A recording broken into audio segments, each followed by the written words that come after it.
అనగనగా ఒక ఊరిలో ఒక యుక్త వయసున్న ఒక కుర్రాడు ఉండేవాడు. అతను ప్రతిరోజు రాజుగారు వెళ్ళే దారిలోనే అతని ఇల్లు ఉండేది. రాజుగారు, అతని చుట్టూ ఉన్న బలగం ఇవన్నీ చూసి ఆ యుక్త వయసున్న యువకుడికి ఎలాగైనా రాజుగారి కోటలోనే తను ఒక నౌకరీ తెప్పించుకోవాలని ఆశ చాన్నాళ్ళు బట్టి కలిగి ఉండేది. అందుకోసం రాజుగారిని ఎలాగ కలవాలో, దానికి అవసరమైన విధానం ఏంటో అతనికి తెలిసేది కాదు. కానీ ఎలాగైనా ఆ సంస్థానంలో నౌకరీ తెచ్చుకోవాలన్న ఆశ రోజురోజుకి పెరుగుతూ ఉండడం వలన రాజుగారి దగ్గరున్న మంత్రి గారితో అతను చిన్నగా సన్నిహిత్యం మొదలుపెట్టాడు. ఆ సన్నిహిత్యంలోనే తన మనసులోని కోరికను ఆ యొక్క మంత్రి గారికి చెప్పాడు. అందుకు మంత్రిగారు రాజుగారికి చిలకలంటే చాలా ఇష్టమని చెప్పాడు. అయితే ఆ యువకుడు ఒక అందమైన రంగురంగుల రామచిలకను తీసుకొని ఎంతో ప్రయాసపడి దానికి మాటలు నేర్పించాడు. అలాగ ఆ చిలకని పూర్తిగా మాటలు మాట్లాడే విధంగా తయారు చేయడానికి అతనికి 3-4 నెలలు పట్టింది.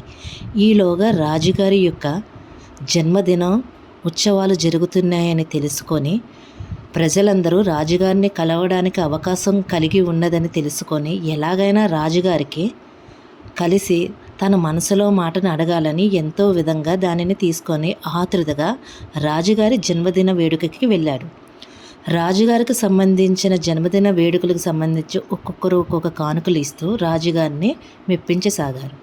ఈ యుక్త వయసున్న యువకుడు వంతు రాగానే రాజుగారి దగ్గరికి ఆ చిలకని తీసుకెళ్ళగానే మహారాజుకి జన్మదిన శుభాకాంక్షలను చిలక చెప్పగానే సభలో ఉన్న అందరితో పాటు రాజుగారు కూడా ఎంతో ఆశ్చర్య ఆనందాలతో మునిగిపోయారు.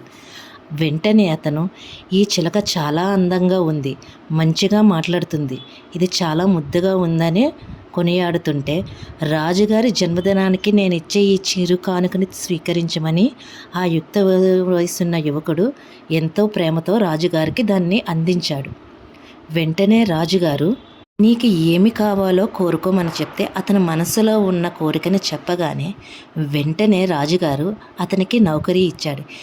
ఇప్పుడంటే మనకి గవర్నమెంట్ జాబులకి అప్లికేషన్ అని, ఫిజికల్ టెస్టులని, రిటర్న్ టెస్టులని, టెక్నికల్ రౌండ్లని ఎన్ని తతంగాలు ఉండే. ఆ కాలంలో రాజుగారి మాటే అపాయింటింగ్ ఆర్డర్ కదా. వెంటనే అతనికి నౌకరీ రావడం జరిగింది. ఆ యువకుడు ఎంతో ఆనందంతో ఆ మరునాడు నౌకరీలో జాయిన్ అయ్యాడు. ఇట్లా 3 రోజులు 4 రోజులు అయ్యాక ఆ చిలకతో ఏర్పడిన బంధం వల్ల చిలకను చూడాలని అతని ఆరాటం చాలా ఎక్కువైంది. కానీ రాజుగారిని కలవడం అంత సులువైన పని కాదు కదా. మొత్తానికి రాజుగారిని కలిశాడు. కలిసి అతని యొక్క ఆరాటం ఆగక చిలక ఎలాగుంది మహారాజా అంటే రాజుగారు దాని యొక్క పులుసు నిన్నటి వరకు కూడా తింటున్నాను, ఏమన్నా రుచి ఉన్నదా అనుకుని చెప్పగానే యువకుడు ఆశ్చర్యంలో మునిగిపోయాడు. మంత్రిగారు రాజుగారికి చిలకలంటే ఇష్టమని మాత్రమే చెప్పాడు. ఇక్కడ ఈ యువకుడు రాజుగారికి చిలకలు పెంచుకోవడం అంటే ఇష్టమని భ్రమపడ్డాడు. కానీ రాజుగారికి చిలకలు తినడం అంటే ఇష్టం.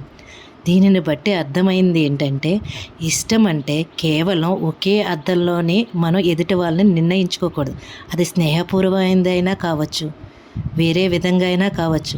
ఇంకా చేసేదేమీ లేక ఆ యువకుడు నిరుత్సాహంతో వెనుతిరిగి వెళ్ళాడు.